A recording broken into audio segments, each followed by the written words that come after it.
And good evening. We welcome you to R.A. Fagnall Hall on the campus of Elmhurst College as we get set for Blue Jay basketball. Tonight, the Blue Jays entertain the league-leading Titans of Illinois Wesleyan University. Glad to have you logged on to BlueJayTV.com. My name is Mark Kruger. And now for the introduction to tonight's starting lineups, let's go down to the public address announcer. Here is Bruce Hill.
And so there you have the starting five as you take a look at the Blue Jays. John Baines, 5th season as the head coach. Couple of freshmen, Jake Rohde, Levon Thomas.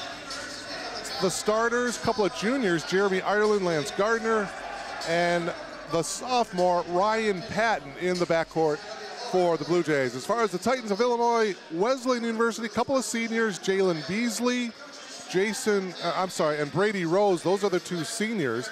Two juniors, Jason Gregoire, Colin Bonnet, and the lone sophomore, Alex O'Neill.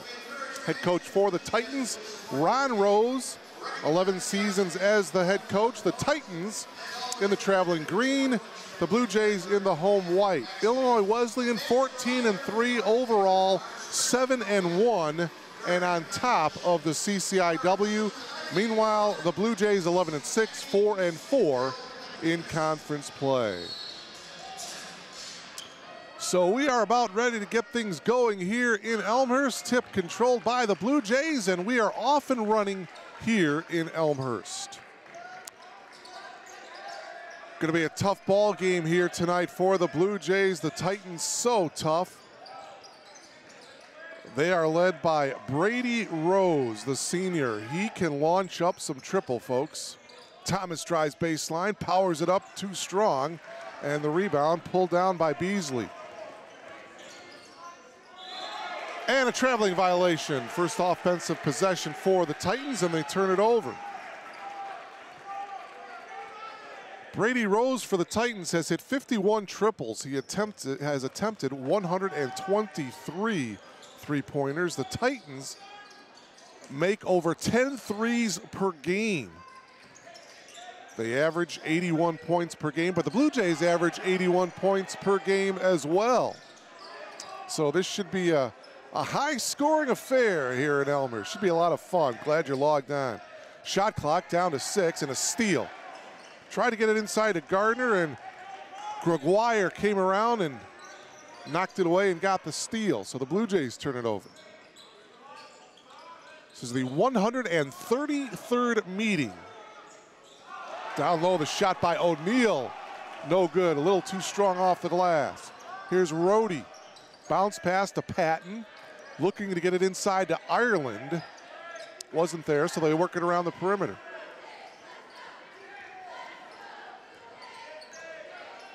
Ireland at the elbow. 10 on the shot clock. Gardner, he'll take the three. That one is off to the left, no good. O'Neill got the rebound. I mentioned the 100. Oh, there's a traveling violation. Good call. Colin Bonnet with the travel. Illinois Wesleyan leaves the overall series 108 wins to 24. Titans have won 18 of the last 26 games, including the first time these two teams met back on January 6th down at the Shirk Center down in Bloomington. Shot at the elbow by Thomas is good. Nice looking shot by the freshman. So Elmhurst draws first blood 2-0. That game back on January 6th, 87-75. The Titans won that ball game. Brady Rose had 35 points for the Titans. That tied his career high.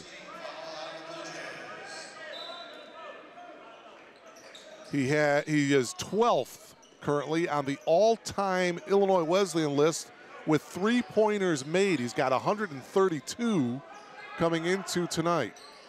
Speaking of threes, that triple is off by Beasley, but Gregoire got it back, and a new shot clock for the Titans, poked away from behind by Lance Gardner. Titans ball, 24 seconds to shoot. Illinois Wesleyan coming into this game riding a 6-game winning streak. And turnover, here's Rohde. And he's gonna lay it in. Jake Rohde looking to have a big game. He was kind of held in check the last game against these two teams down in Bloomington. There's another look at it, the tail end of it. So the 6-game winning streak by the Titans. Their last loss was December 28th at Emory. Their only conference loss coming against Carthage back on December 2nd. Lost by 2, 74-72. The foul, by the way, is on Levon Thomas, his first. A little over 3 minutes gone by here in this first half. The officials are telling the end of the Titans bench to take a seat. They were standing. Officials did not want that, so they are now all seated on the bench for the Titans. Double team now is Gregoire. He gets it out on top to Beasley. Here's Rose on the drive. Rose off the glass and in. Brady Rose, the son of the head coach, Ron Rose. He's the guy to keep an eye on. Thomas kicks it out. This is Patton. Nothing there for Ryan. 4-2 Blue Jays here in the early going. Just underway here from R.A. Fagnall Hall. Shot clock down to 6. Rohde gets the shot off and in. So Jake Rohde hits his first 2 field goal attempts. It's a 4-point lead for the Blue Jays. Elmhurst coming off of a win on Saturday against the Cardinals of North Central College. Boy, in that ball game in the first half. Here's another drive and another layup. This time, though, it's Jason Gregoire. So both of the Titans' field goals, layups. The Blue Jays against North Central on Saturday, they were trailing big time in the first half. I believe they were trailing by as many as 17. That 3 is short by Thomas, and we got a foul. Good position by Gardner. It's going to be on Illinois Wesleyan. And then they came back, though, strong in the second half, outscored the Cardinals in the second half 47-30 to win 91-77. So that has to give the Blue Jays a ton of confidence heading into tonight against these league-leading Titans. Derek Dotlich, number 13, is into the game, along with Pavlos Marakis, number 42. And we got a whistle here away from the ball. Into the game for the Titans is number 4, Zach Knobloch. And Zach Knobloch gets called for the foul. His first and the second team foul.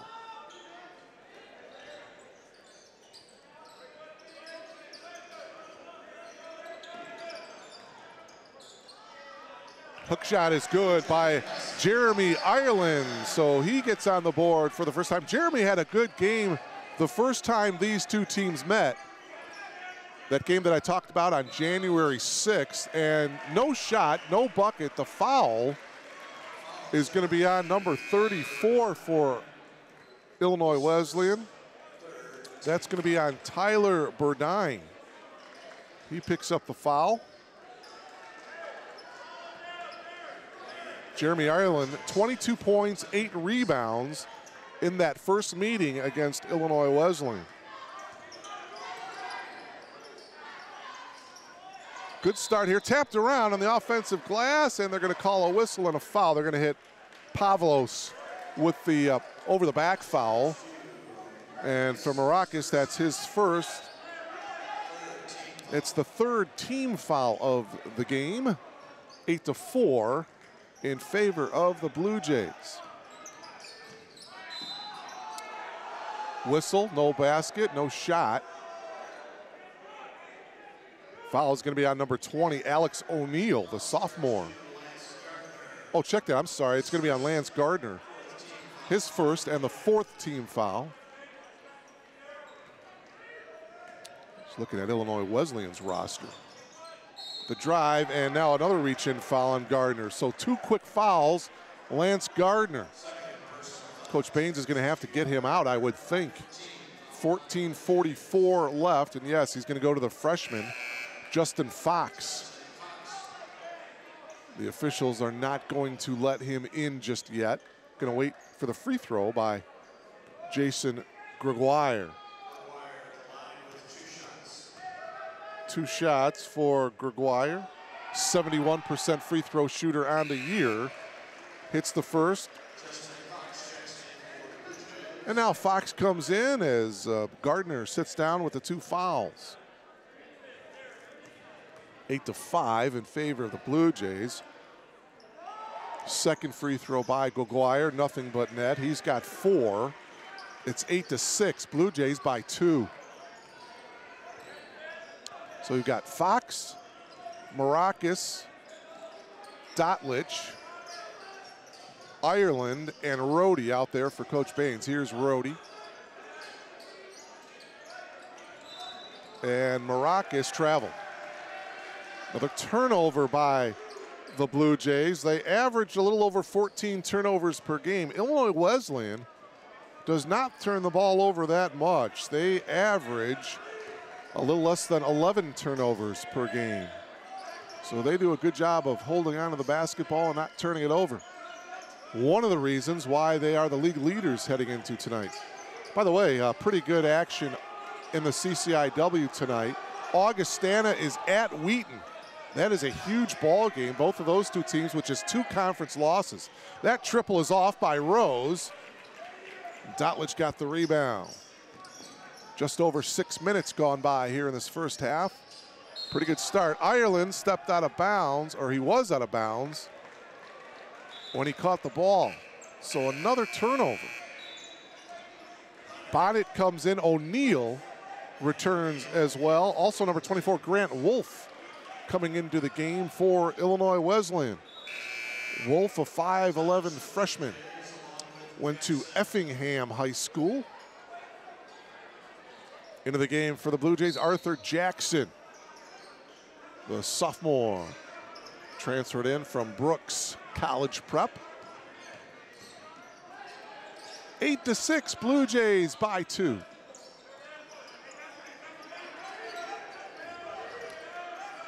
Rose holding at the point, guarded by Fox.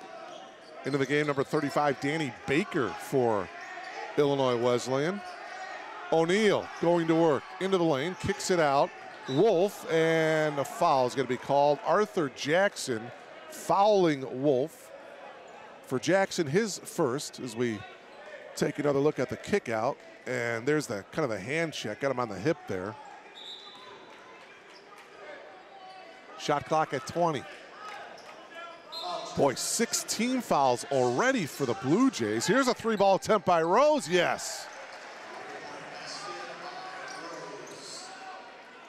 Brady Rose hits his first 3 of the night, and that gives the Titans their first lead of the night, 9-8.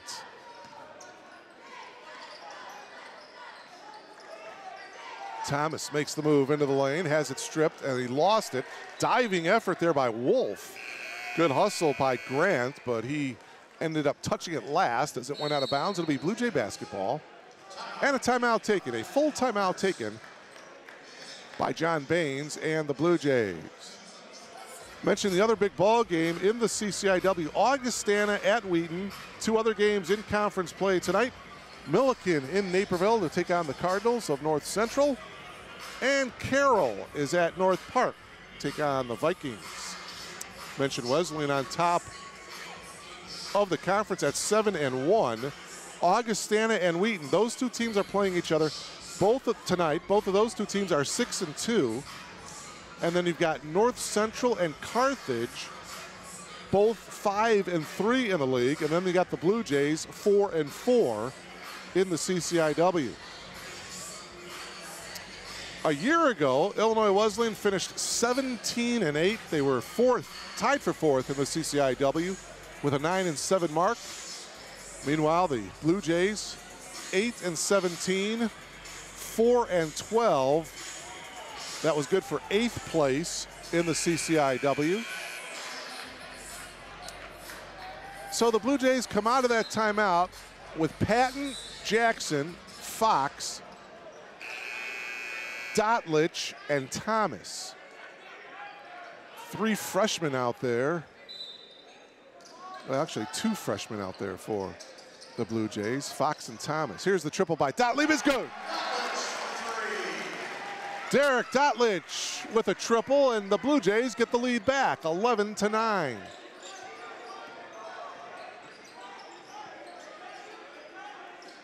Baker hands it off to Rose. Rose fires it back to Bacon with the left hand. Nicely done. For Danny Baker, his first field goal of the game, and we're tied at 11. 12.5 minutes left here in this first half. Good start, should be a good one here from R.A. Fagnall Hall. Always seems to be when the Blue Jays play a CCIW opponent. Knocked out of bounds by Rose. Shot clock at 10. Rhodian Ireland back for Coach Baines and the Blue Jays.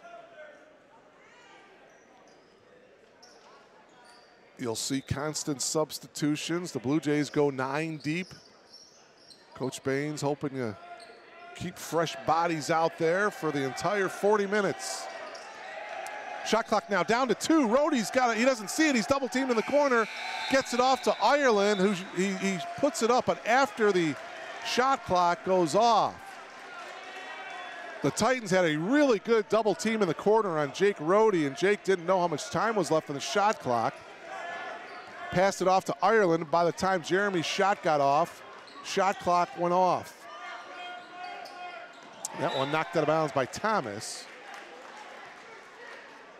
Titans basketball tied at 11. Glad to have you logged on to BlueJayTV.com. Mark Kruger bringing you all the action live from Elmhurst. And boy, if earlier today, folks, if you were out driving, you were in some treacherous weather, as you know. Shot from the free throw line by O'Neal. Black ice all over the place. There were tons of accidents. Rhodey shot no good. Actually, some school districts canceled school because of the treacherous conditions. Oh, there's a jam by Alex O'Neal. Wow. And that breaks the tie.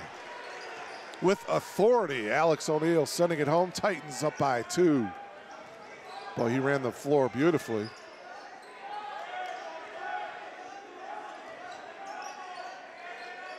Here's Ireland down on the block, and he did shuffle his feet. Good call by the official. And boy, the Blue Jays, bunch of turnovers here to start this ball game. Take another look at it. Nice bounce pass by Wolf, and the finish there by Alex O'Neal.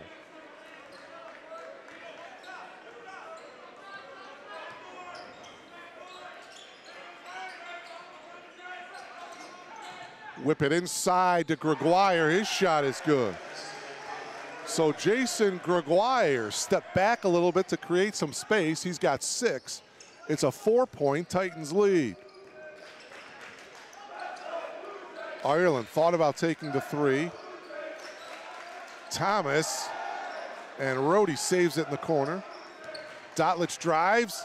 Left-handed shot is short. Thomas with the rebound. No, but he was fouled. Good work of hitting the offensive glass by Levon Thomas.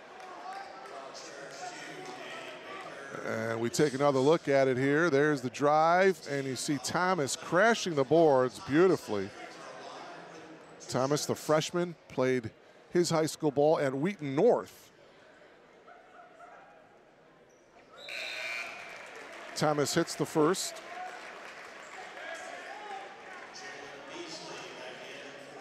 Jalen Beasley is back in for the Titans. Thomas, just a 56% free throw shooter. Well, looked good on that trip. Goes 2 for 2. He's got 4. And the Blue Jays are within 2.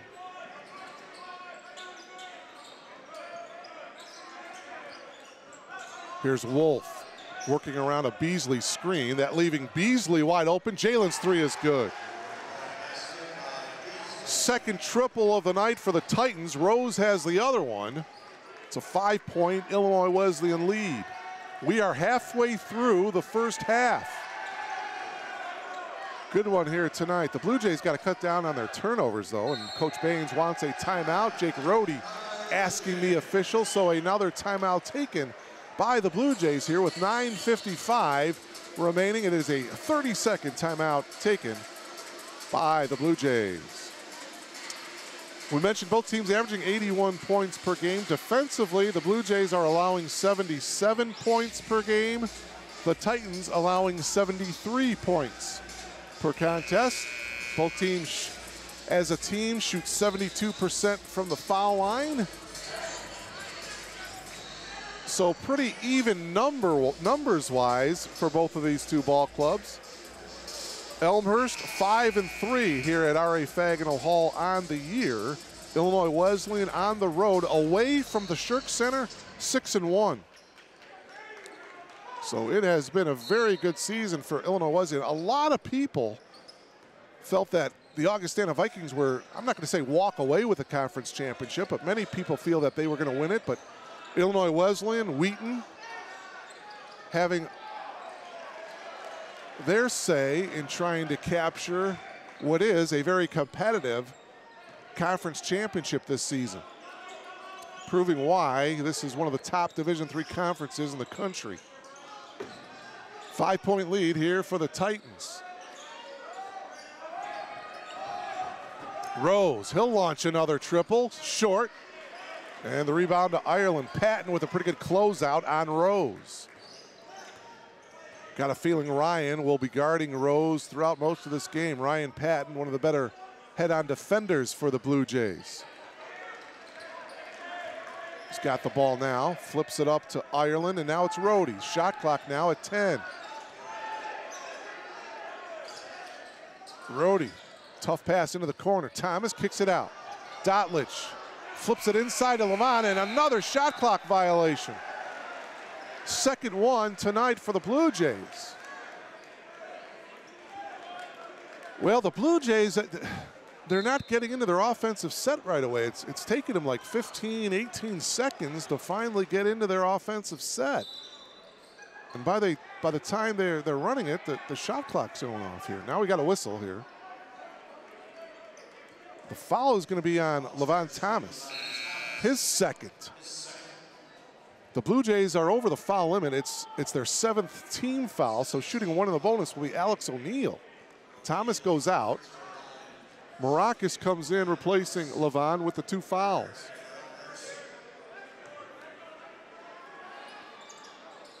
O'Neill connects on the first. He'll have one more. Lance Gardner is back in the game. He's got 2 fouls for the Blue Jays. O'Neill comes up short on that free throw. Ireland got the rebound. 6-point lead for the Titans, 19-13. Rhodey flips it up to Ireland at the top of the key.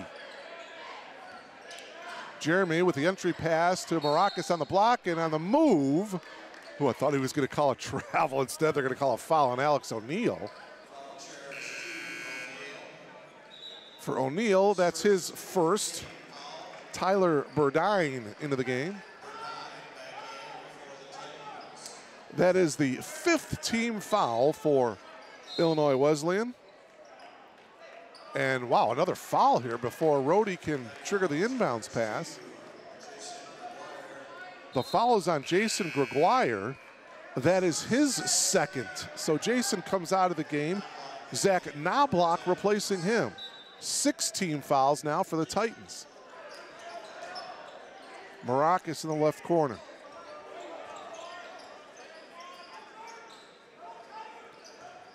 See, the shot clock now is already at 10. Gardner at the top, whips it inside, knocked away by Beasley. And another turnover for the Blue Jays. Knobloch, and it's knocked away by Gardner. It remains Titans basketball. The Blue Jays have got to do a better job of getting their offensive set a little bit quicker. Give some credit to the Titans with their pressure defense.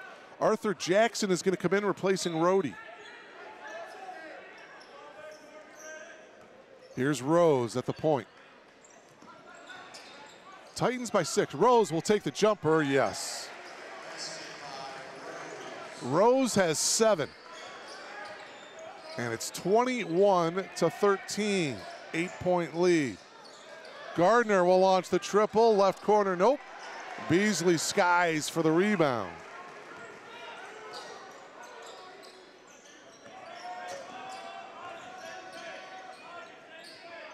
Knobloch guarded by Jackson.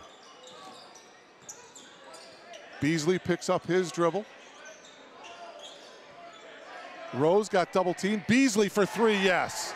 Jalen's second from downtown. Man, these Titans can shoot.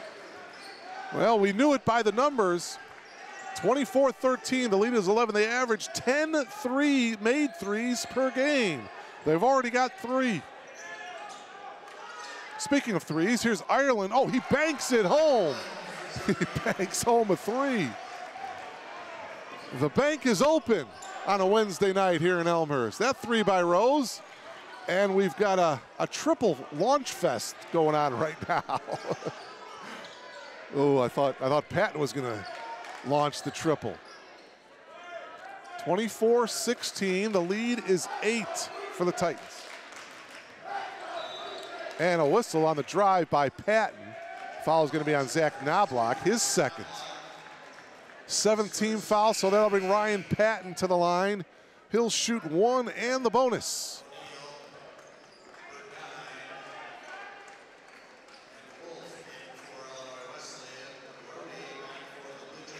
.67% free throw shooter is Ryan Patton. Ryan looking to get into the scoring column here tonight. 6:37 left to play here in the first half. Missed the free throw. Wolf got the rebound. Still an 8-point lead for the Titans. Skip pass over to Knobloch. He'll launch the triple. Nope, Gardner got the rebound. Wolf in there, Baker in there as well.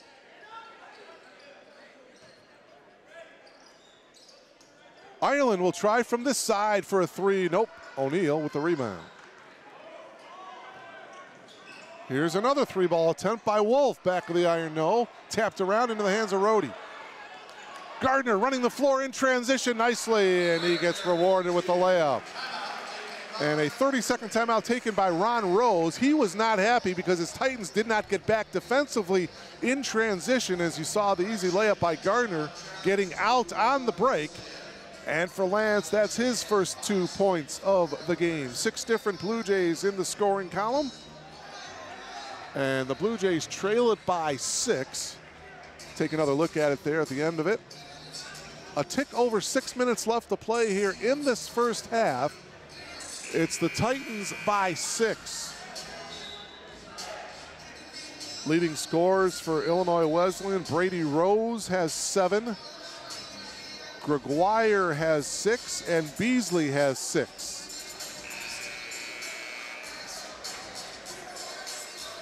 Illinois Wesleyan ranked number 18 in the nation by D3hoops.com among Division III schools.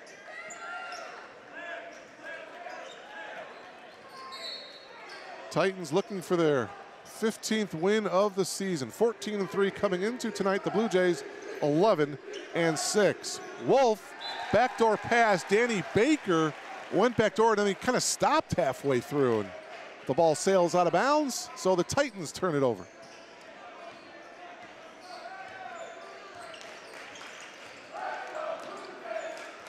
Good crowd on hand here. A lot of people coming here to Elmhurst from Bloomington.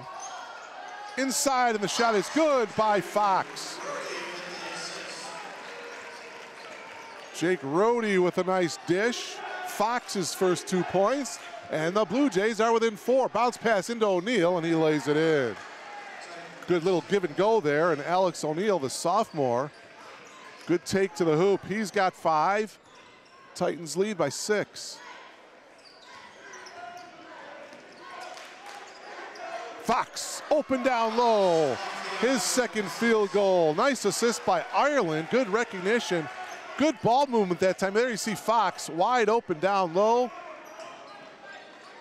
That possession offensively run beautifully by the Blue Jays. Down low, the shot is missed by Baker. Rohde into the front court. Jake trying to break free.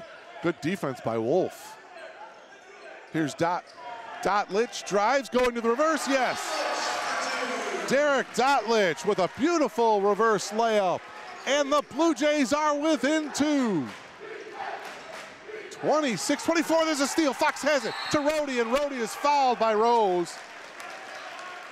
Pretty smart foul by Brady Rose. Otherwise, the Blue Jays probably would have gotten an easy layup. And for Rose, that is his first. Take another look at it here. You see, the Blue Jays had a 3-on-2 advantage. So pretty good foul by Rose. That'll send it Jake Rohde to the line. Shooting 1 and the bonus. A chance now for the Blue Jays to tie it up.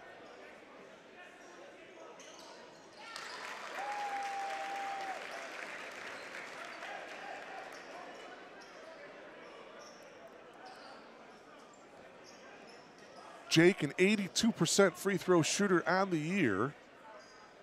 And we're tied at 26. Nice little comeback here in the last couple of moments for the Blue Jays to tie this game up. Triple by Rose, that's no good. Rebound by Ireland. Jeremy with 8 rebounds the last time these two teams played down in Bloomington. He already has a handful here tonight as we approach the 4-minute mark of the first half. Here is Ireland as he whips it inside. This time it's Dotlich that breaks free. A moment ago, Ireland found Fox down for a layup, and now it's Derek Dotlich who breaks free for a layup, and head coach Ron Rose is not happy, and he calls a timeout. And he's looking for an illegal screen by the Blue Jays, but that's not going to happen here. Take another look at it and see the nice cut and great recognition by Ireland. And once Dotlich got it down in the paint, he knew what to do with it. Easy bucket for Derek. So a couple easy buckets here by the Blue Jays, and Elmhurst takes the lead back, 28-26.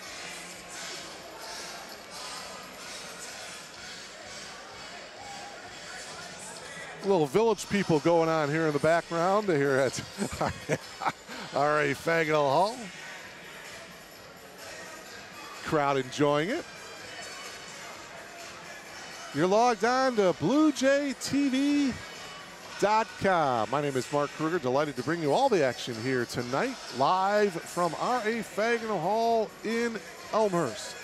Well, after tonight, Blue Jays will be on the road for a while. 3 straight road games. They'll be in Naperville, taking on North Central on Saturday. A week from tonight, they'll be up in Wisconsin to take on Carroll. And then they'll be at Wheaton on February 3rd to take on the Thunder. And don't need to remind you how difficult it is to win in this conference, but to win on the road. And the Blue Jays, after tonight, will have 3 tough road games all in a row. looking to knock off the league-leading Titans here tonight at home. 3-ball attempt by Knobloch is good. Zach Knobloch into the scoring column. He hits a triple, and just like that, the Titans get the lead back. 3.5 left in the first half. Rhodey, nice bounce pass inside. Marakis finishes. Pavlos Marakis, and another layup by the Blue Jays. Elmhurst recaptures the lead as we go back and forth.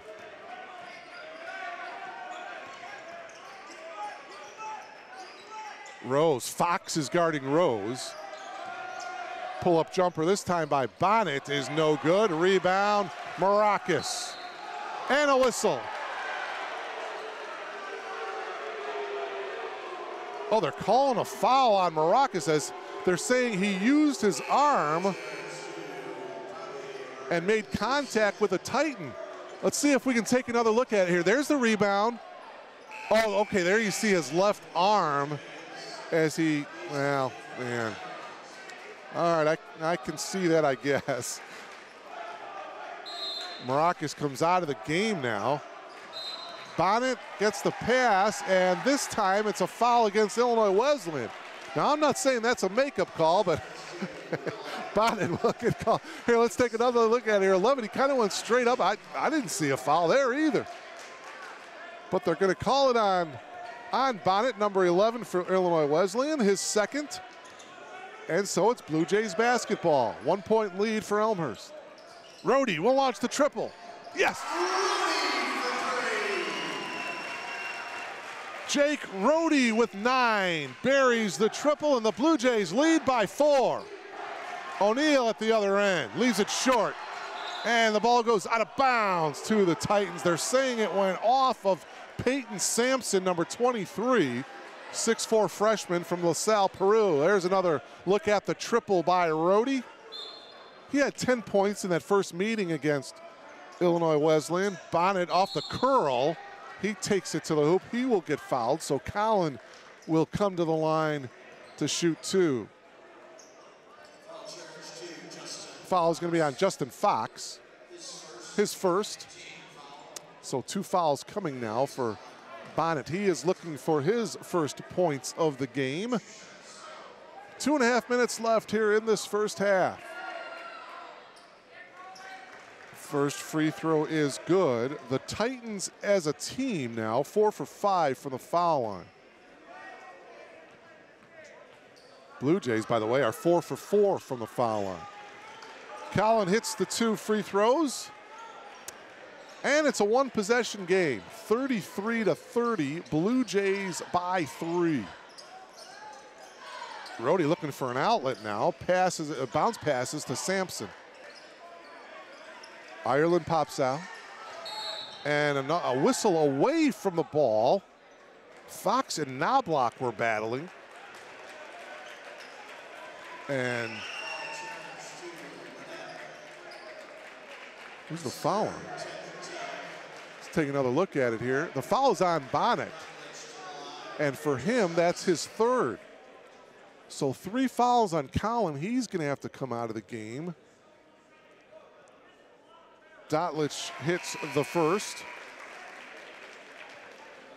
Let's take another look at it. Look at them. Okay, there's a little bit of contact there. But, well, not much there, but they called a foul. Dotlich hits the 2 free throws.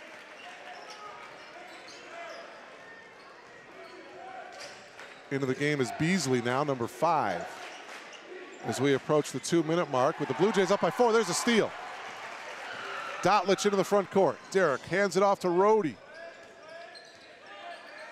2 minutes remaining here in this first half. Fox. Over here is Ireland now.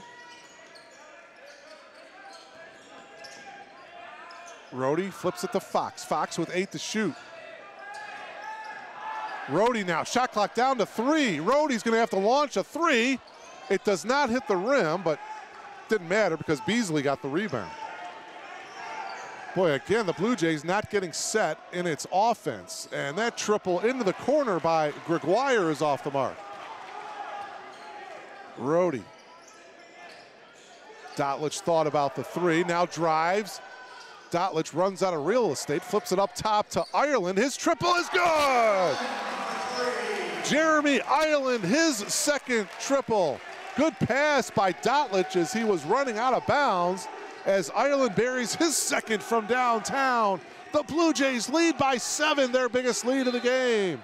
And a whistle on Dotlich.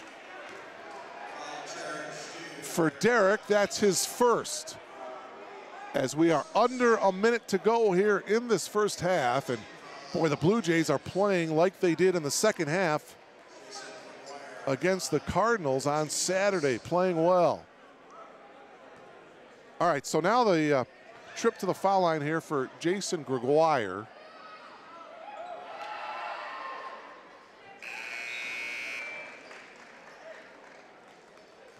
Gregoire will have one more. Tyler Burdine, number 34, is into the ball game. He replaces O'Neal. Second free throw coming here for Gregoire. Nothing but net on that free throw attempt. 8 points for Jason. Wolf back into the ball game. He replaces Knobloch.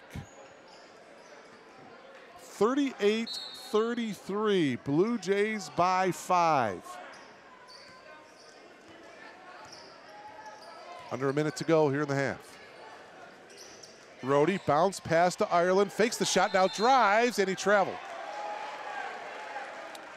And Jeremy can't believe the call. Quickly off the end of the bench is Peyton Sampson. He comes in for Ryan Patton. 48 seconds left. 38-33 Blue Jays. Three-ball attempt by Beasley is good.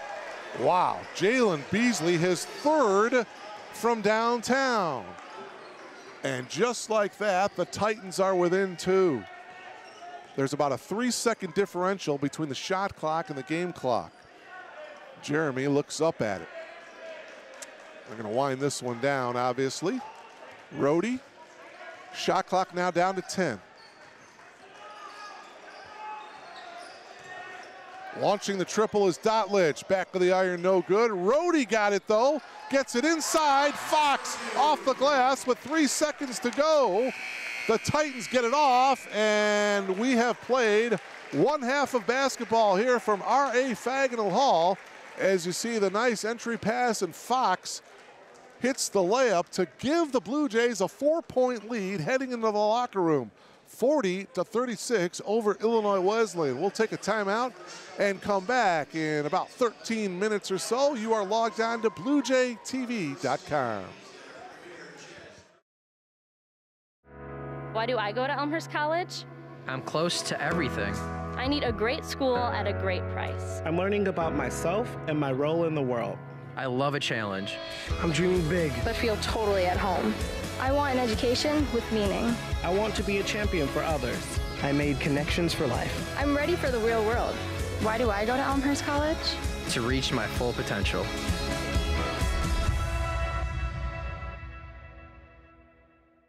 Coming here as a Division III player, you're coming here to get your degree. We have some players that go on to be professional athletes. They've gone overseas, but that's not the norm. Our players are coming. They're finishing their playing careers here, and so whenever they're done, they're being prepared in something else other than just basketball. So for us, that's the student-athlete model. You come in, you're working hard. Our players put in as much time as a Division I player does, but it's because they want to be there. I know that from motivating our players, if they're coming to practice, I know that they're working hard because it's out of them, not just because we've got a dollar sign, they have to do it, this is how they have to stay in school. They don't have to be there. They're there because they're motivated to, they want to be a good team, they want to be a good player, and there's something that's special about that experience to me, coaching that player.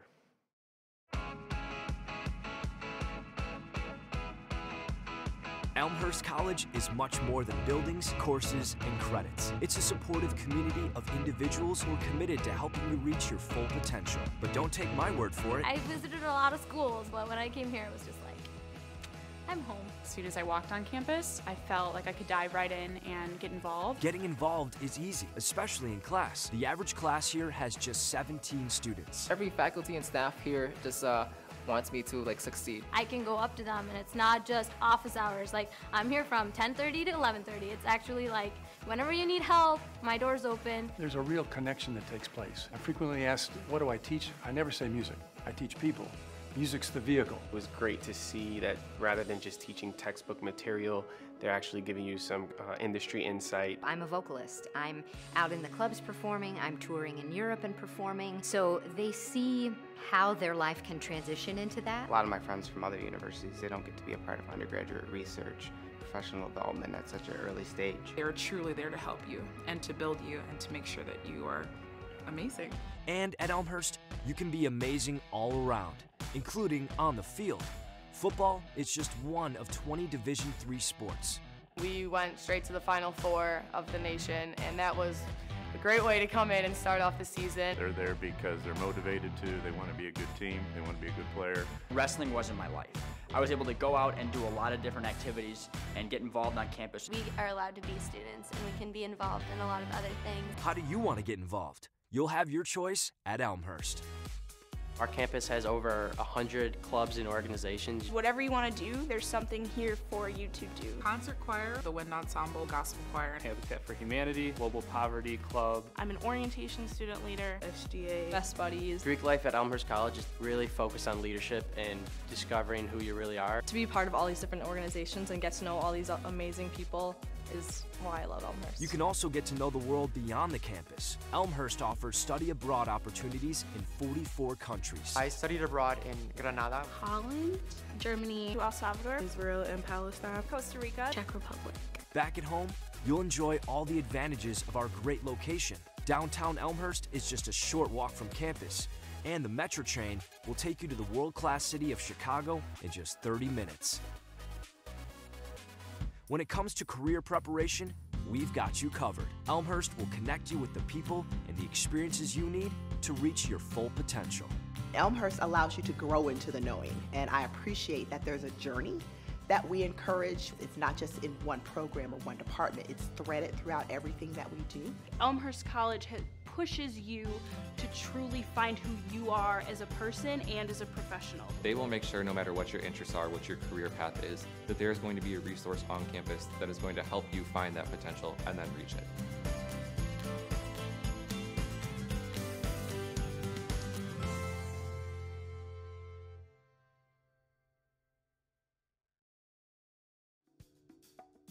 If I had to say why Elmhurst would be the best option for nursing education, I would say because you don't have to be big to be the best.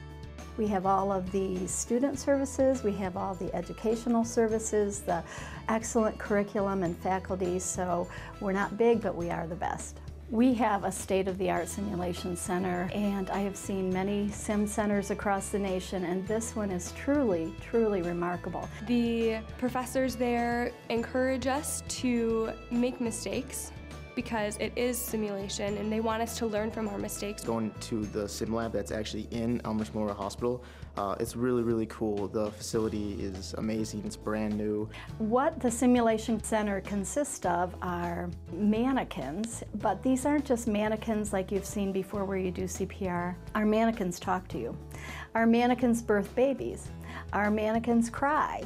If you don't do what you need to do as a nurse to our mannequins, they will die. So what we do is actually simulate experiences in real life that you will see as a nurse, and you get to make mistakes without hurting people. At any school you can learn the skills, but I feel like at Elmhurst, the faculty and staff are encouraging us to do more. They're always passionate about what they do, and I think that's very important. One of my professors said, you don't just want to be a good nurse, you want to be the best nurse. We do have many partners in the community at Elmhurst College, and basically we have to. We rely on our community partners to provide that clinical education piece. So while we are there with our students, side by side, teaching them, We couldn't do it if we didn't have the clinical partners. I think our faculty are our gems here. When you come to Elmhurst for nursing education, you will receive your education from clinical specialists. You can be good as a clinician, but that doesn't make you a good educator. We need excellent educators to be able to translate that theory into practice for our nursing students. I got on the floor, and after a few weeks working with my clinical instructor and working with my classmates and collaborating, it really has provided me with a safe space to, talk to my instructor, talk to my other peers, and really work together to build my confidence and competency as a future nurse. I feel like they are preparing me well, and I have no doubt that in a short year and a half that I'll be ready to go out into the world and be a nurse helping patients. Our students are working everywhere. We have students working in schools, hospitals, and in community health settings. So our students are really everywhere. We don't just teach, we change lives.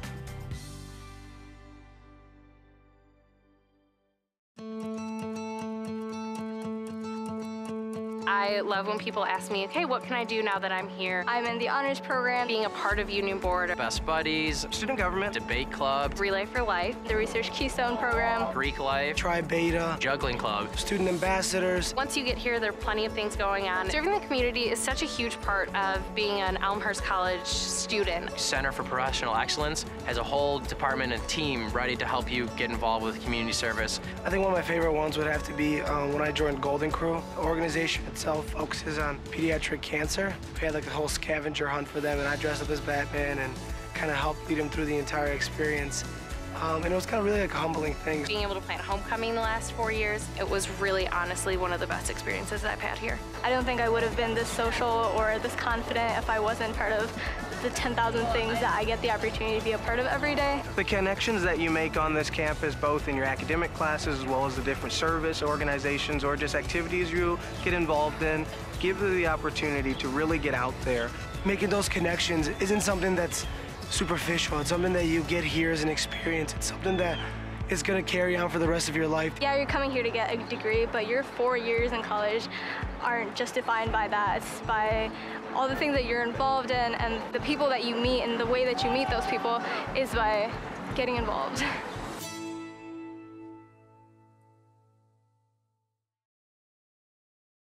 Definitely being on the cross-country and track team, that has been really great. The athletic community as a whole is really inclusive and inviting, and then having that team, it's really family-oriented. We usually have 20 girls on the team, and we're all brought together by our love for running, and our coach is really instrumental in that.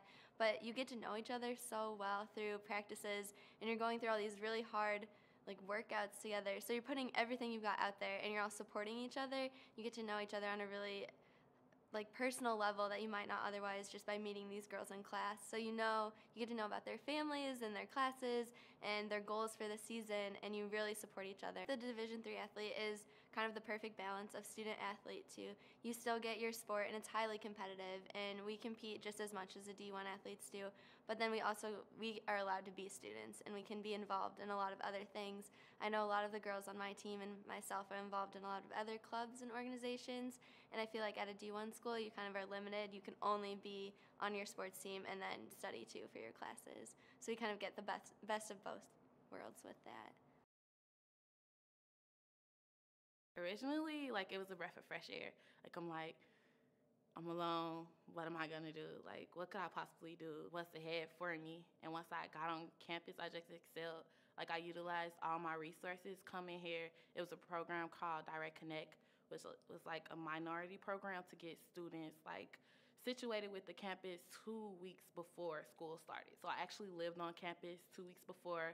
I went to seminars, which actually helped us get acquainted to the long campus hours. The teachers that were in the seminars were actually going to be our teachers that were on campus. So we have something here called the first year seminar, which not only is supposed to promote growth within the freshmen, but also serve as a guidance or a type of direction for their first time here. And they were ecstatic.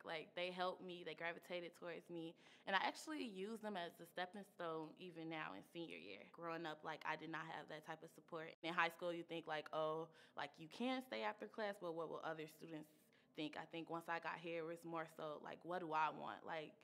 just having a drive, a motivation to like go forth and actually reach out for help or ask for help.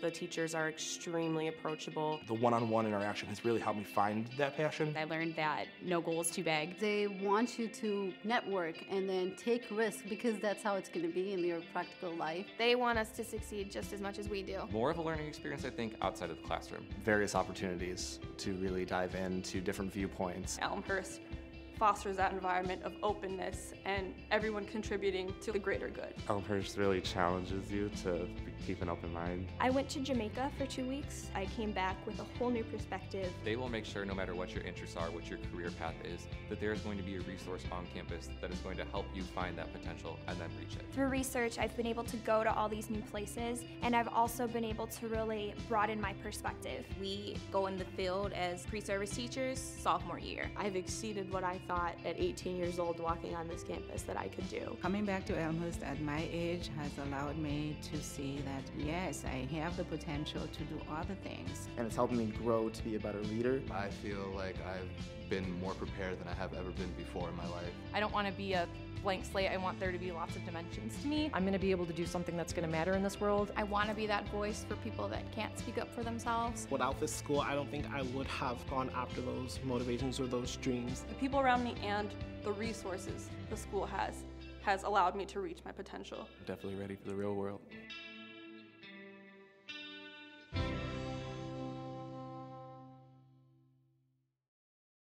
There's always a new experience like right around the corner. Education is kind of in my family. My dad's a principal, and so I've seen that lifestyle, and I wanted to further education of students, and I really enjoy kids. And so that being said, I wanted to be a teacher and then coach as well. The elementary education program is very rigorous.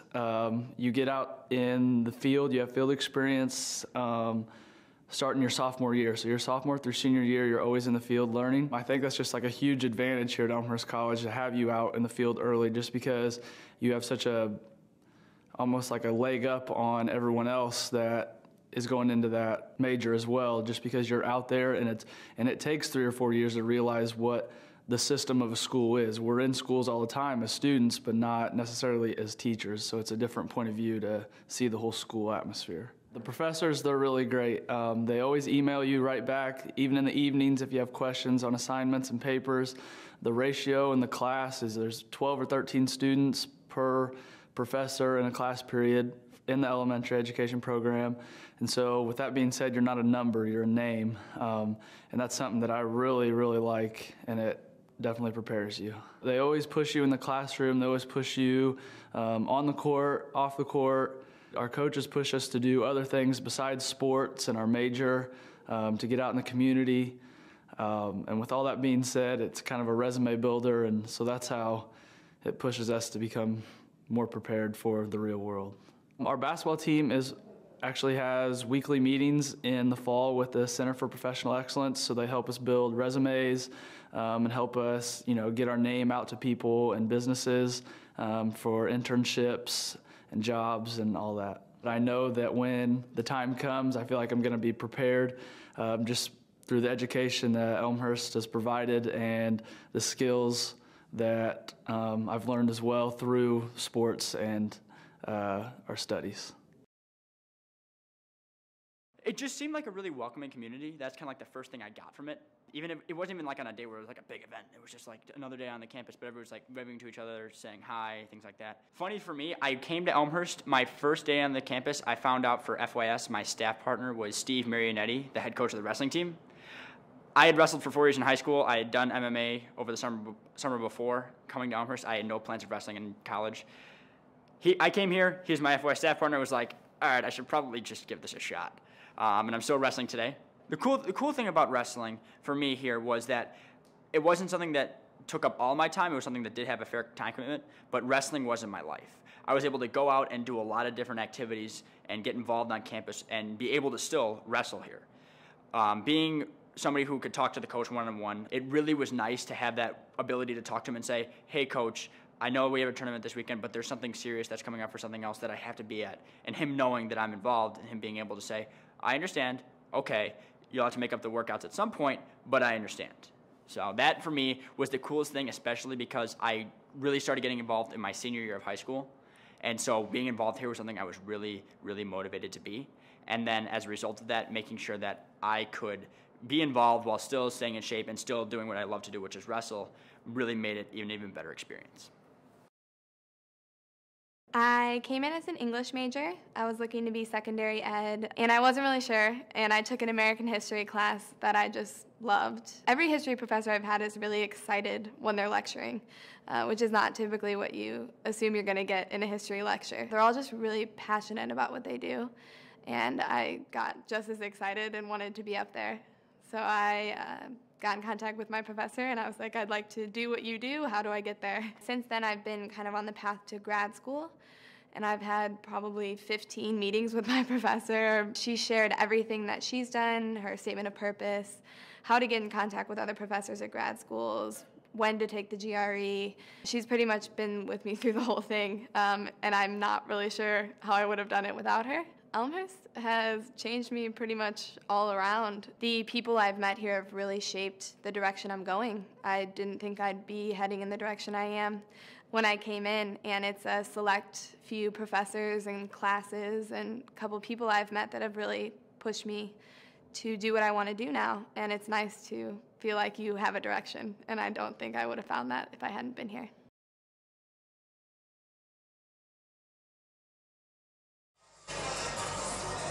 And we welcome you back here to R.A. Fagnall Hall. Getting ready for second half action.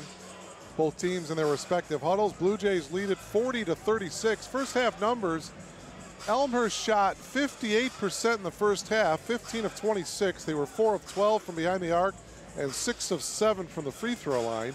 Meanwhile, Illinois Wesleyan, 12 of 25 from the field, 48%. The Titans were 5 of 13 from behind the arc and 7 of 8 from the free throw line. Blue Jays out-rebounded the Titans in the first half, 15-11.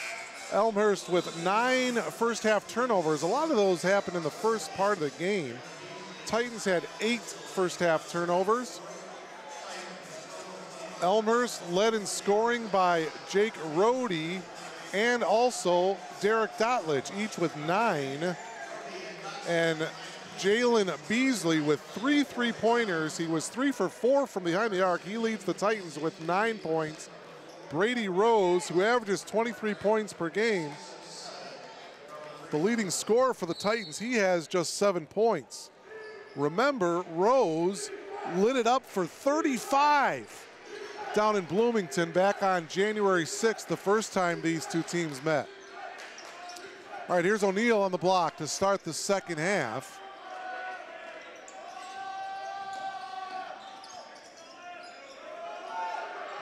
Bonnet will launch the triple, no good. O'Neal, though, got the offensive rebound. Rose for 3, nope.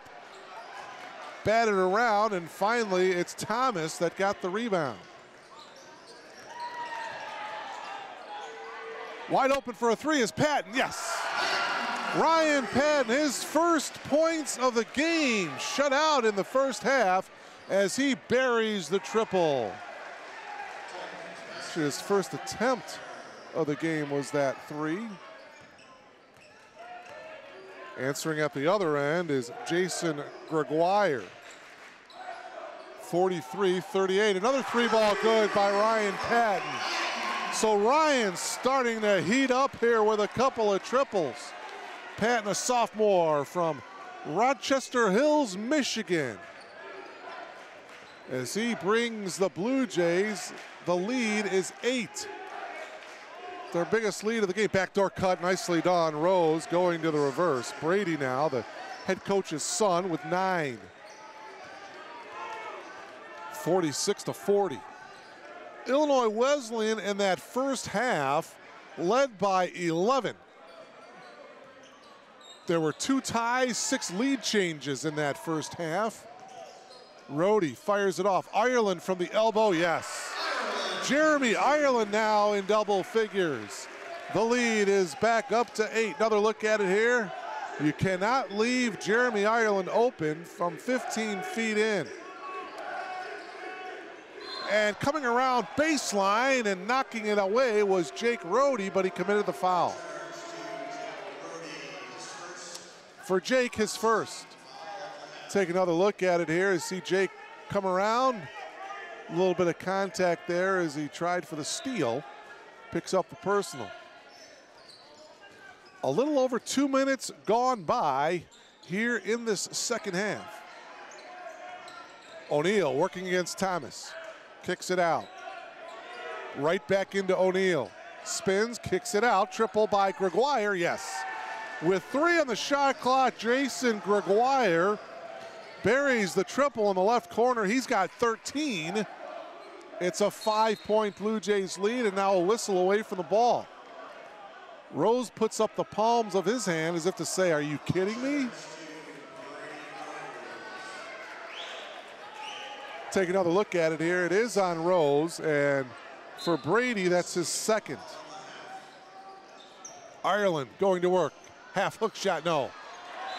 Little jump hook in the lane. Normally, Jeremy will more often than not bury that shot, but goes out of bounds off of the Titans, so a new 30-second shot clock here for the Blue Jays. Again, Illinois Wesleyan, the league leaders, 7-1 in conference play coming into tonight. The Blue Jays are 500 in the league, 4-4, and a double dribble call on Gardner. Turn the ball over to the Titans as Zach Knobloch comes into the game for Illinois Wesleyan.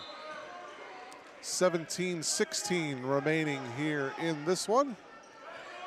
You're logged on to BlueJayTV.com. Mark Kruger bringing you all the live action here from Elmhurst. Rose pulls up, cannot hit. Ireland got the rebound. Rohde taking it all the way, scoop shot, no good. O'Neal with the rebound. Rose into the corner, Gregoire, he buries another triple. Well, he hit one from the other corner a moment ago, and now he hits and brings the Titans to within 2. 16 for Jason Gregoire. 7 triples now as a team for the Titans in the game. 3 ball by Thomas, no good. Knobloch gets the loose ball in the corner. Knobloch quickly ahead to Gregoire. Gregoire into the lane. Pivots, blocked by Gardner. Oh, they're calling a foul? Wow. Lance got all ball. Now let's take another. I'm not sure if his body got contact with. Man, that's a clean block, folks. Man. Instead, it's the 3rd foul on Lance Gardner. And Coach Baines is going to take him out of the game. Oh, man. Gregoire hits the first. He'll have another one. Oh, no, I'm sorry. Thomas is going to come out. Maracas comes in for Thomas, so they're going to keep Gardner in there with the 3 fouls. Second free throw by Gregoire is well short, but it goes off the fingertips of Maracas. Titans basketball. It's the first miss from the line for Jason. He's 5 of 6 from the free throw line. He's got 17 points. He's the game-high scorer. So the Blue Jays clinging to a 1-point lead here, 48-47. Bounce pass into Beasley, out to Knobloch. He'll launch from about 24 feet and buries it. His second triple, 8th 3-ball of the game for Illinois Wesleyan. Titans retake the lead, 50-48. Maracas. Bounce pass, and Gardner couldn't come away with it. Back to Maracas, blocked by O'Neal. Rohde's 3, no good. Gardner got the offensive rebound. Gardner brings it out to Ireland. Jeremy on the drive. Jeremy off the glass, no! Beasley got the rebound. Oh, wow. Rose, bounce pass to O'Neal. O'Neal has it blocked from behind by Gardner with the 3 fouls. And now Lance is shaking off his right hand. May have jammed it. Tyler Burdine quickly off the bench for Wesleyan. Take another look at the block from behind. Boy, that's a tough block by Gardner with the 3 fouls. 19 on the shot clock. Knobloch will launch another triple and hit it again. Zach Knobloch, his 3rd triple. The 9th 3-ball made by Illinois Wesleyan tonight. And just like that, the Titans lead by 5. Ireland's pass is knocked away by Burdine. Shot clock now down to 10. Here's Rohde. Blue Jays need a bucket. Jake splits the defenders, the floater, back of the iron, no. Tapped around. Beasley comes away with it for Wesleyan. Blue Jays can't buy a bucket. Rose on the drive, and he's blocked. Blocking foul will be called on Jeremy Ireland. And for Jeremy, that's going to be his 1st. 3rd team foul, so Fox comes in. Dotlich comes in as well. Stepping out will be Gardner and Patton. Well,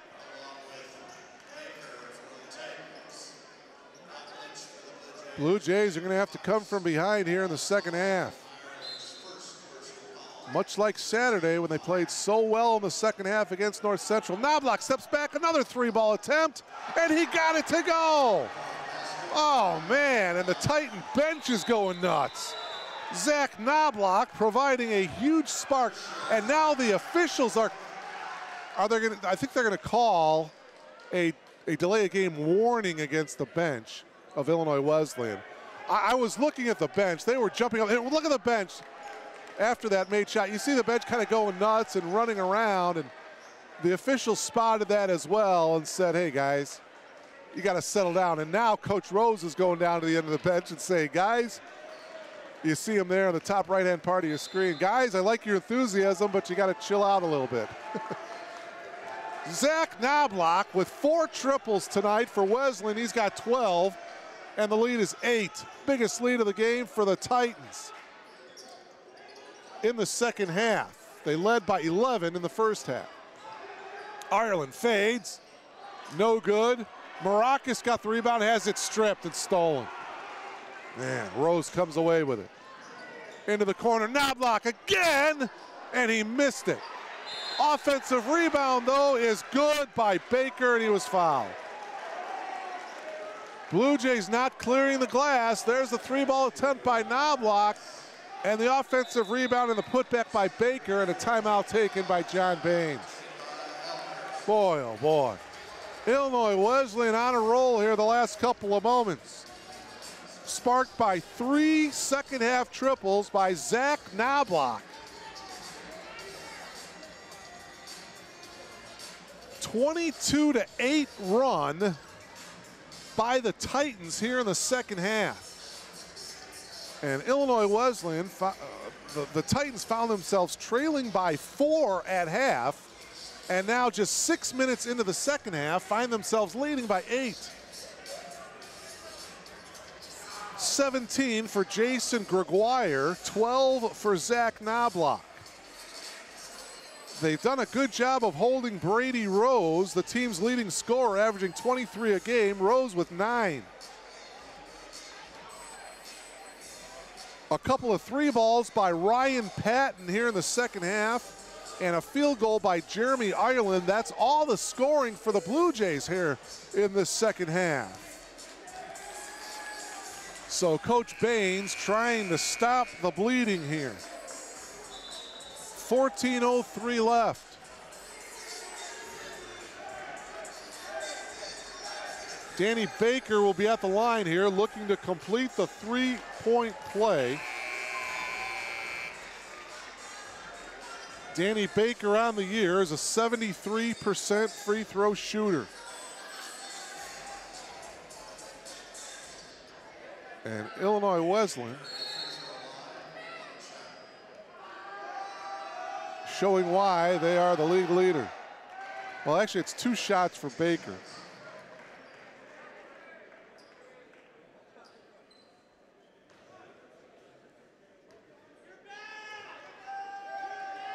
Second free throw by Danny is also good.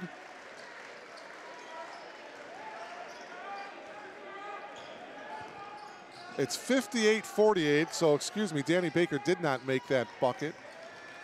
Last trip down, he was fouled, so he hit the 2 free throws to make it 58-48, 10-point lead. Fox's putback is good. Justin Fox with 8, and it's 58-50. Blue Jay crowd shouting out defense. Backdoor cut by Rose. The one-handed floater with the left hand, no good. Maracas clears, and a foul from behind by Baker. For Danny Baker, his second. As he fouled Maracas. Second team foul for Illinois Wesleyan. 4 team fouls for the Blue Jays. Blue Jays with the ball trailing by 8. Dotlich to Rhodey. Rhodey for 3. Front of the rim, no good. Illinois Wesleyan comes away with it. Rose to Knobloch. Fox on him. And a whistle. Foul away from the ball. Foul is going to be on Rhodey. For Rhodey, that's his second. See it away from the ball there. Yeah, a little bit of contact. 13:07 left. 5 team fouls now for the Blue Jays. Off the curl, Rose. Down on the block, Burdine. And a whistle and a foul.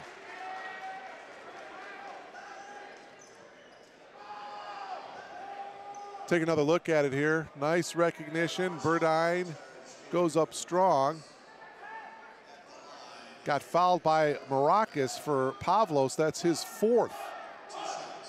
So 2 shots for Tyler Burdine, looking for his first points of the game. Left-hander hits the first. Nothing but net. He'll have 1 more. Pavlos is going to have to come out of the game with the 4 fouls. Lance Gardner, who has 3 fouls himself, replaces him. Wolf back in for the Titans. Also, Gregoire is back for Illinois Wesleyan. Jalen Beasley returns as well for the Titans. 13 minutes exactly remaining. Second free throw by Tyler. No good. Rebound Gardner. So it's 59-50. Titans with the lead. Here's Fox holding, now dribbles up top, flips it over to Dotlich. Gardner on the drive, fouled, and Lance will come to the line here to shoot 2. Good take by Lance. Take another look at it here. Lance making the move baseline. Nice little crossover dribble. And that'll put Lance Gardner to the line. The foul, by the way, was on Knobloch, his 3rd. I'll check that, his 4th. So Gardner's first trip to the foul line, he connects. O'Neal is back in for Illinois Wesleyan.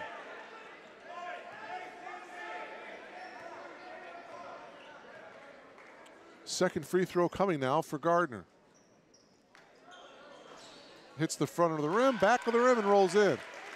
Lance Gardner now with 4, and the Blue Jays are within 7. 59-52. Beasley holding up top, now gives it off to Wolf.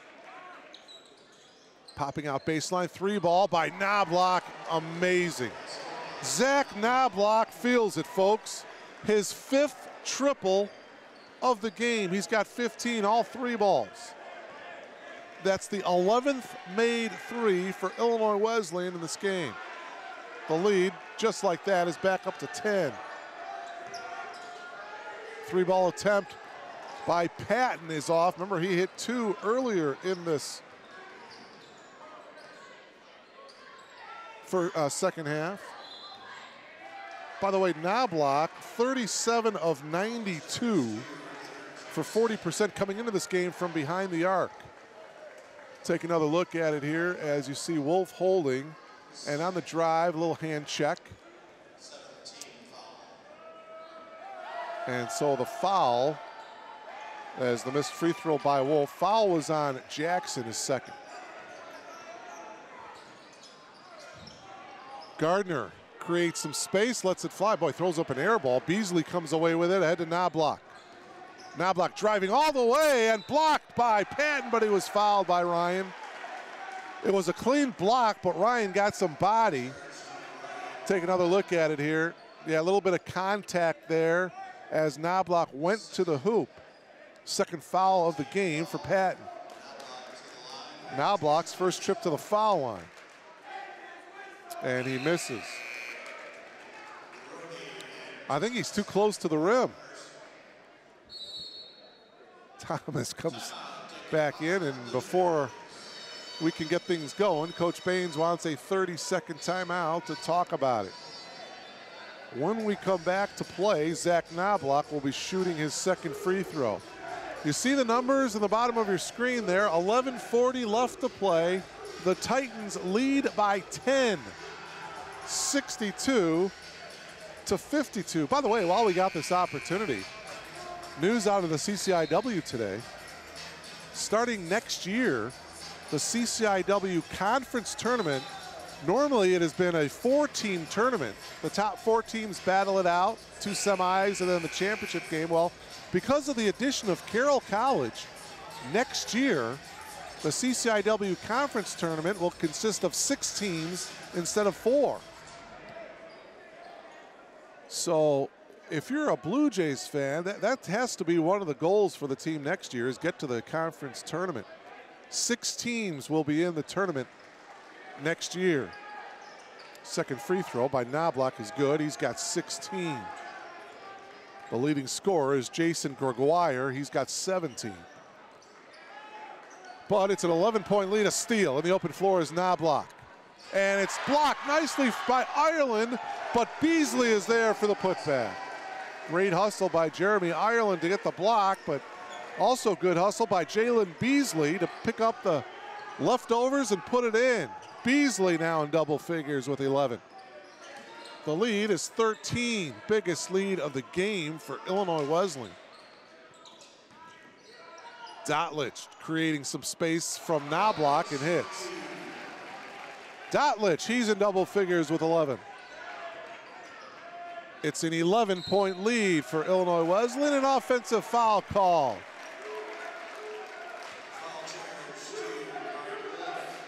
Foul is going to be on Grant Wolf. His first. It's the 4th team foul. Rose comes in for Knobloch. 4 team fouls for Wesleyan. The Blue Jays are over the foul limit. They have 8 team fouls. Here's Rohde now. Rohde still dribbling, gets into the lane, and before they wave off the bucket, before the shot, blocking foul will be called against Illinois Wesleyan. Foul will be on Wolf. His second, 5th team foul. 10:41 to play. Here's Rohde on the drive. Rohde takes it all the way off the glass. No. Thomas with the tip. Nope. Wolf comes away with it. Wolf pushing. Flips it off to Beasley, and he lays it in. The foul on Ireland. Boy, oh boy, Illinois Wesleyan just out hustling the Blue Jays. Take a look at it there. Wolf taking it all the way. Had the 2-on-1. Nice pass to Beasley, and Jalen put it in. Ireland with a foul for Jeremy is second. Chance for Beasley, who is a 65% free throw shooter. He misses the free throw. It is still a 13-point lead for the Titans. Approaching the halfway mark of this second half. Gardner into the corner. He'll launch up the 3, and he'll hit. 3 ball by Lance Gardner. 7 for Gardner. And it's now down to 10. Backdoor cut Rose, wide open for the 10-footer, yep. Brady Rose, he is in double figures now with 11. 69-57, the lead up to 12. A little more than halfway through. Rohde splits the defenders, had it knocked away. Beasley has Gardner in a beat. Oh, behind the back pass. A little too fancy, intended for Gregoire. Ball goes out of bounds, and the Titans turn it over. Burdine and Baker back in for the Titans. Back in for the Blue Jays is Fox. He comes in for Thomas. One freshman replacing another. Blue Jays are going to need a couple of stops here. A couple of buckets wouldn't hurt either. Oh my, offensive foul. This one away from the ball. They're going to hit Jeremy Ireland with the foul. See if we can take another look at it. Man. For Jeremy, that's his third.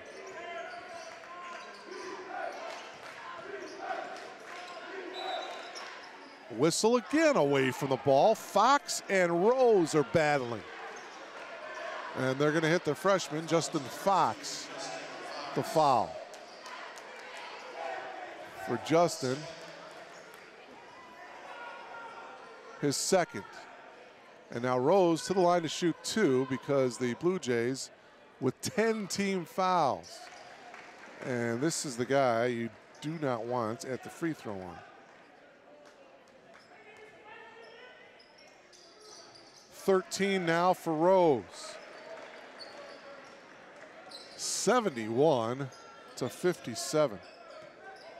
4 different Titans in double figures. Ireland backdoor cut by Rhodey. Bad pass by Jeremy, and the Blue Jays turn it over here. And Coach Baines, good timeout here. He decides he wants to talk things over as his Blue Jays looking a bit out of sync out there offensively. A full timeout taken by the Blue Jays here with 9:11 remaining. 71 to 57 here. If you've just logged on to BlueJayTV.com, Illinois Wesleyan with the lead, looking to go to 8-1 in conference play. They come into tonight as the league leaders. Augustana and Wheaton, those two teams are playing tonight at Wheaton. Both of those two teams are 6-2 in the league. Scoring leaders, I mentioned 4 players for the Titans in double figures. Zach Knobloch has 5 3 balls. He's got 16 points for the game. Brady Rose has 13. Jason Gregoire has 17. And Jalen Beasley has 13. 2 players in double figures for the Blue Jays. Jeremy Ireland has 10. Derek Dotlich has 11. Jake Rhodey has 9.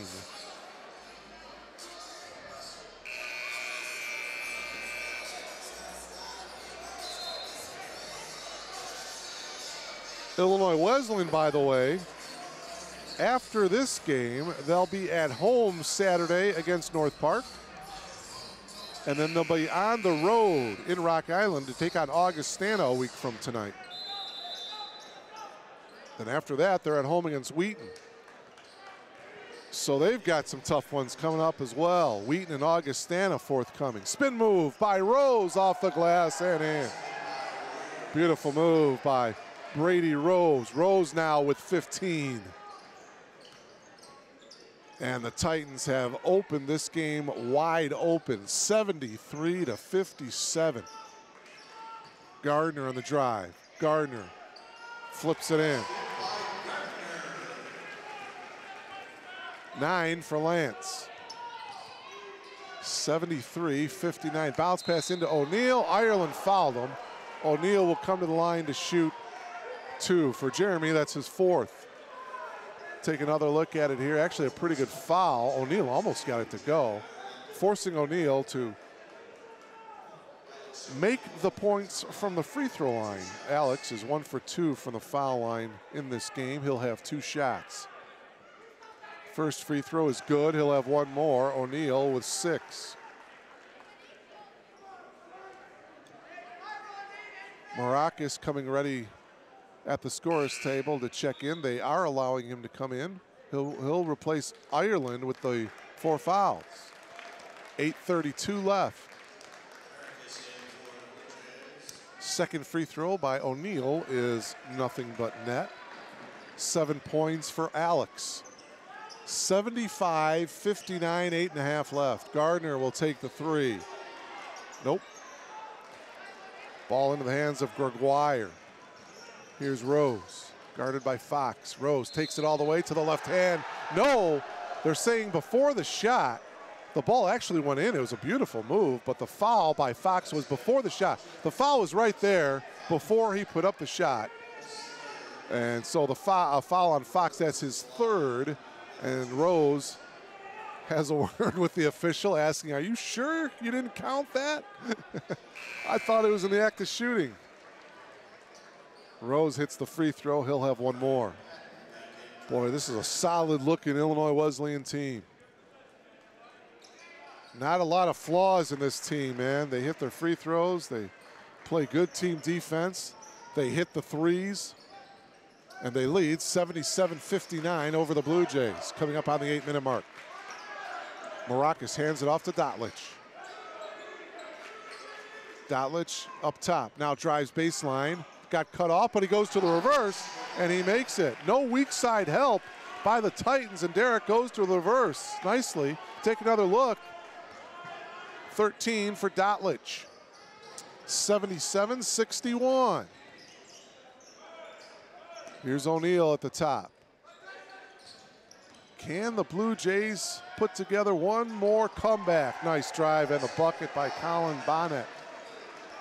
He's got 4.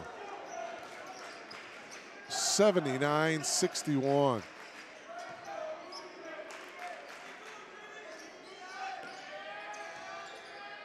Dotlich tried to flip it into Maracas, knocked away, and another turnover. Steal, Rohde ahead to Patton. Patton gets the return pass from Maracas, missed the easy one, but a whistle and a foul. Yeah, boy, the Blue Jays usually run the break beautifully. That one, they just are out of sync. And Maracas is going to get called for the foul. There you see the missed shot by Patton. Maracas goes over the back, and for Pavlos, he has just fouled out of the game. Fouls out with 7:09 left. He fouls out with just one field goal in the first half. And Gregoire back to the line to shoot 2, where he is 5 of 6 from the free throw line tonight. Ireland back in along with Levon Thomas. So Ireland, Thomas, Dotlich, Rohde, and Fox out there for Coach John Baines.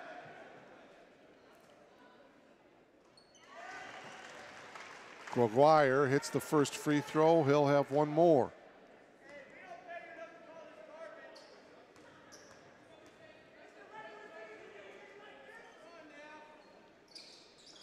And that one is no good, tapped around. Beasley went over the back. They're going to call Jalen with a foul. And for Beasley, that's his first.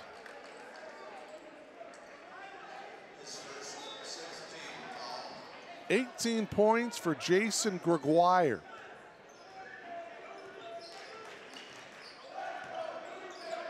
Currently the game's leading scorer, 7 minutes remaining. It's a 19-point lead for Illinois Wesleyan. Ireland drives into the lane with the left hand, short, and Beasley got the rebound. Illinois Wesleyan pushing it up. This is Rose. Nothing there, kicks it out. Triple by Gregoire is no good. Rohde got the rebound. Here's Dotlich, he'll fire up the 3, yes! Derek Dotlich, his second triple of the game. He's got 16. And the lead for Wesleyan is 16. 6:20 to go. Boy, the Blue Jays, as Rose is wide open for the jumper, short. Ireland got the rebound. If they can chip away and get it to single digits, say by the 2-minute mark, might be interesting. Fox.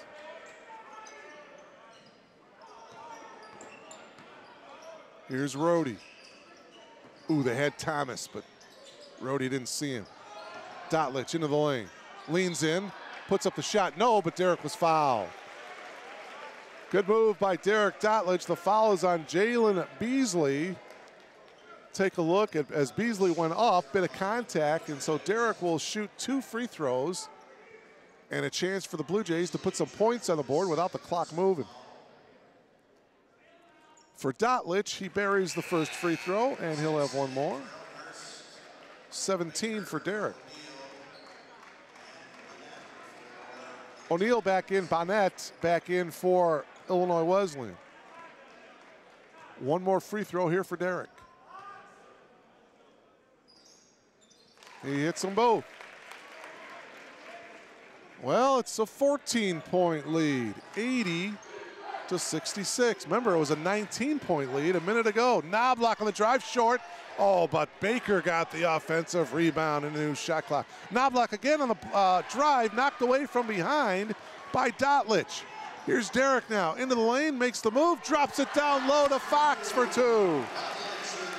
Fox in double figures now with 10, and just like that, it's a 12-point lead for Wesleyan. Timeout taken by Ron Rose.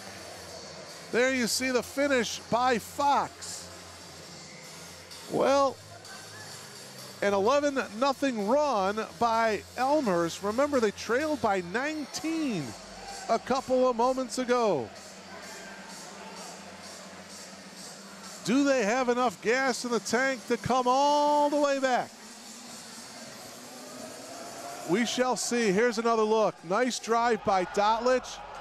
The defenders came over to him, and that left Justin Fox wide open for the layup. Blue Jays looking good here. Good couple stops on the defensive side. And some easy opportunities on the offensive end. They find themselves trailing by just 12. 80-68, 5:21 left. Derek Dotlich has done a nice job off the bench for the Blue Jays. He's got 18 points. He's the leading scorer for Elmhurst. But Jake Rohde has been shut out here in the second half. We need to get a couple of buckets from him.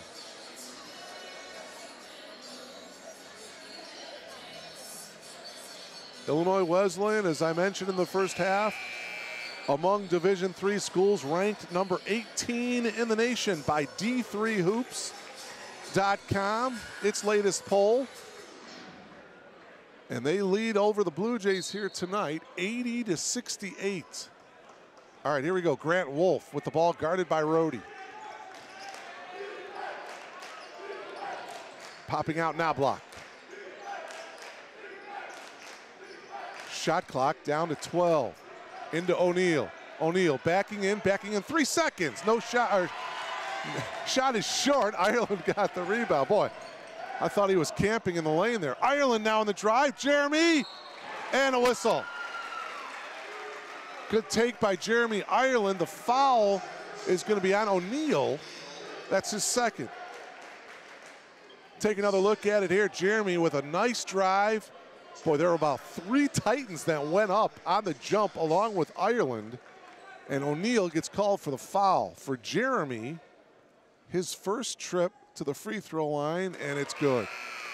11 now for Ireland. Rose back in along with Gregoire. Short breather for those two men. Boy, oh boy, this free throw is good, and now the Blue Jays are within 10. Wow. Just under 5 minutes to go. Here's Rose. Big assignment by Justin Fox. He's guarding Rose. Here's Gregoire. Rohde on him. Inside to O'Neal, and he's left open for the easy bucket. Count it, and a chance to complete the three-point play. Oh, man. Foul is on Peyton Sampson. Chance for O'Neal now to complete the three-point play. O'Neal comes up with a huge three-point play. Alex now in double figures. Jalen Beasley returns for the Titans. He comes in for O'Neal. The lead is back up to 13. 4.5 left. Ireland still dribbling. Popping out is Fox. Working around a Sampson screen. Fox drives. He got fouled, missed the shot. Foul is going to be on Gregoire, his third. Now, check that now. It looks like they're going to give it to him. Yeah, it is on Gregoire. Oh, no, they're giving it to... They're giving Burdine the foul up on the scoreboard.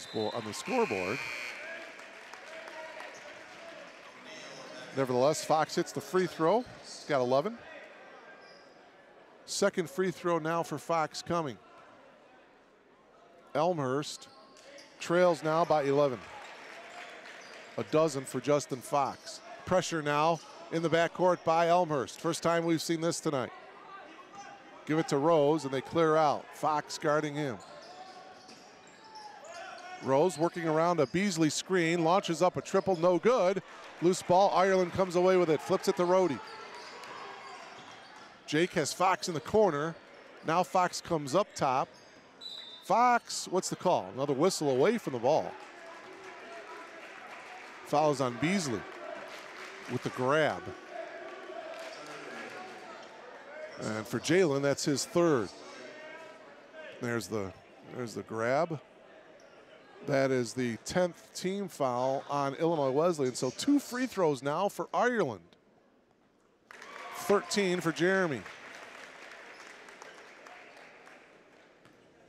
Well, the Blue Jays can continue to hit these free throws. 2 free throws by Jeremy, and it's a single-digit lead. 83-74 with just under 4 minutes to go. Hold on, folks. A lot of game left. Gregoire. Into the corner is Beasley. Shot clock down to 13.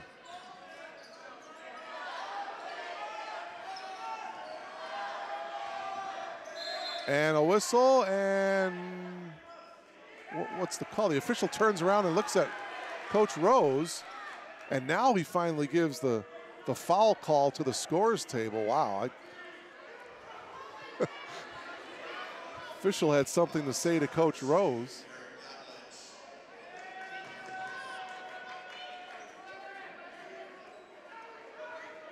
Foul is on Dotlich.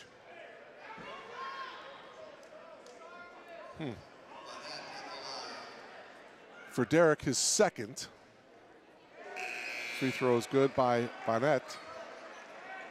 Collin with 5. 3:29 left. The lead is up to 10 now. Second free throw. No good, and Dotlich saves it. So it's a 10-point lead. 3:23 left.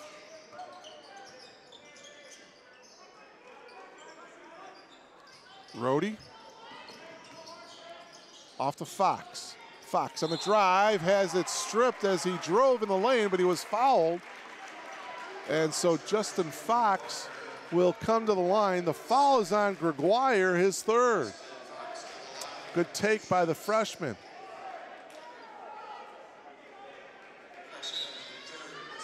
Good game tonight by Justin Fox. He's got 12. And now what's happening here? Oh, it looks like we've got a technical foul. One official is talking to Coach Baines, and the other official is coming to the scores table to say it's a technical foul. Oh, they're calling a technical on Peyton Sampson, number 23 for the Blue Jays. So Fox will have the 2 fouls, the 2 free throws from the personal foul, misses the first.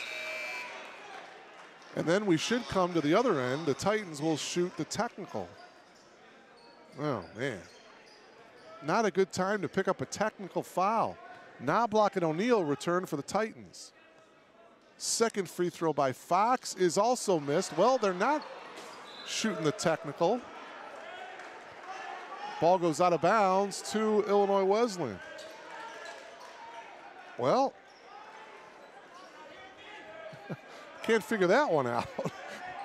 Peyton Sampson called for a technical foul, but Illinois Wesleyan not shooting technical free throws. The lead is still 10 for the Titans, 84-74. And one of the officials is talking right now to Peyton Sampson, trying to explain everything. All right, so we'll set it up for you here. Illinois Wesleyan's ball. The Titans lead by 10 with 3:08 left. And now full court pressure by Elmhurst. Oh, they lose it. Rohde with the steal, blocked by Beasley. What a great block by Jalen Beasley ahead to O'Neal. Knobloch will pull it out, and Wesleyan will run some clock. Under 3 minutes to go. Wow. A big block by Jalen Beasley on Jake Rohde. Jake was looking to go in for the layup, and Beasley with a big block. 2:40 left. Rose. Knobloch. Yes. Knobloch's 6th 3-ball. He's got 19. And just like that, the lead is 13. Wow. Zach Knobloch has been a thorn in the side of the Blue Jays tonight. 87-74. Down on the block is Jeremy Ireland. 16 for Ireland. 87-76. It's an 11-point Titans lead. 2 minutes left. Knobloch guarded by Rohde. And Wesleyan will run the clock down. There's a block on Dotlich. Both teams in the double bonus here. Clock stops with 1:50 left. And that'll put Bonnet to the line. He is 3 for 4 from the free throw line. Bonnet with 5 points tonight. Now make it 6. And back into the game is Burdine for Illinois Wesleyan. And Gardner comes in for the Blue Jays. Second free throw is also good. Gregoire back in. 89-76. The Titans by 13. Illinois Wesleyan is not going to get their season high as far as points go, as that shot by Rohde is no good. Back on November 26th, there's a timeout taken by Illinois Wesleyan. Timeout with 1:38 left. Illinois Wesleyan leading 89-76. Back on November 26th, Illinois Wesleyan defeated Rhodes by a score of 123-104. That's the Titans' high score for the season. They started out the season, their first 3 games, they scored 90-plus points. They scored 90 in their season opener against Fontbonne, winning 90-68. Then they beat Alma 94-75, and then the third game of the season, they beat Calvin 94-82. So they started out the season on fire offensively. And they're about to win their 15th game of the season, look to go 8-1 and remain on top of the CCIW. Get it into Rose. Rose lost control, and they're going to call a foul on Lance Gardner. And for Lance, his 4th. And that'll put Rose to the line. Boy, I didn't see much contact there at all. Rose is the one who lost control of the ball, and Lance was just running alongside of him. And Brady will have 2 shots, hits the first.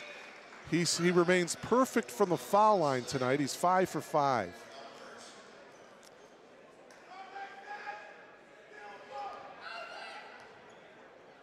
Brady Rose, 6 for 6 from the foul line. He's got 19 points. Him and Zach Knobloch, each with 19. 2 leading scorers for the Titans. 91-76. Minute and a half left. Ireland for 3. Nope. Tapped around. Controlled by Gregoire.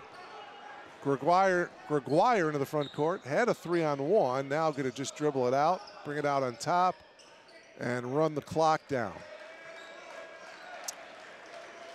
Well, pretty impressive performance on the road for these Titans of Illinois Wesleyan. 1 minute remaining, 6 on the shot clock. Rose whips it inside to Burdine. He missed the layup with the left hand, but was fouled.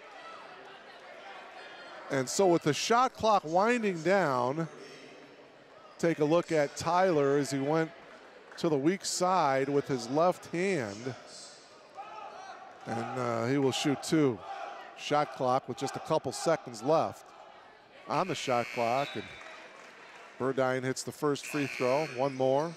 Sampson back in. We're also seeing Brandon Auker, the lone senior on this Blue Jays team, number 3, come into the game. Fox returns as well. Second free throw by Burdine is up, and it's also good.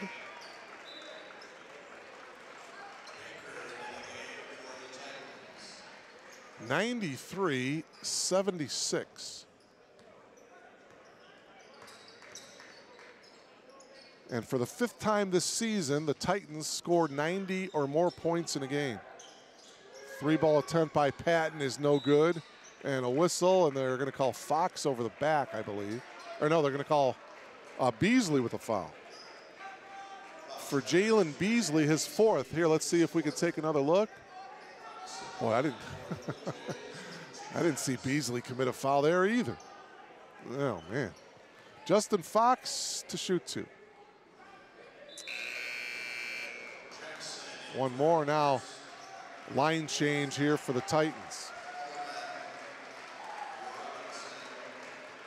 42 seconds remaining. Illinois Wesleyan will improve to 8-1 overall, or I'm sorry, 8-1 in conference, 15-3 overall. That one missed by Fox. Justin has missed 4 straight from the foul line.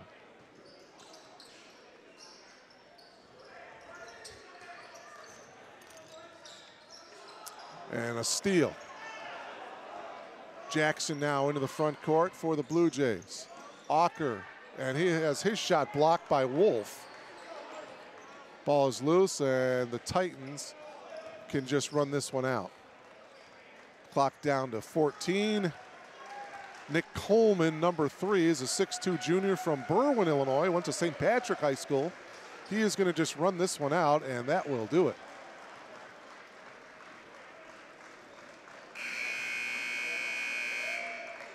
Illinois Wesleyan on the road. Boy, they come out super strong here in the second half as they trailed by 4 at halftime, 40-36, but they come back strong here in the second half, and they win it tonight by a score of 93-76. For the Blue Jays, they were led in scoring by Derek Dotlich. He came off the bench with 18. Jeremy Ireland has 16. Justin Fox off the bench with 12 points for the Blue Jays. As far as the Titans go, Jalen Beasley had 13. Colin Bonnet had 7. Jason Gregoire had 8 in the first half. He ends up with 18 points tonight. Brady Rose only had 7 points at the half. He ends up with 19. Alex O'Neill had 10, and Zach Knobloch had 6 triples. He has had 19 points for the Titans. So that'll do it here from R.A. Fagnall Hall. The Blue Jays with the loss tonight, 4-5 in conference play, 11-7 overall. So that'll do it here from R.A. Fagnall Hall. Once again, the final score: the Titans knock off the Blue Jays tonight, 93-76. We'll see you next time. So long, everybody.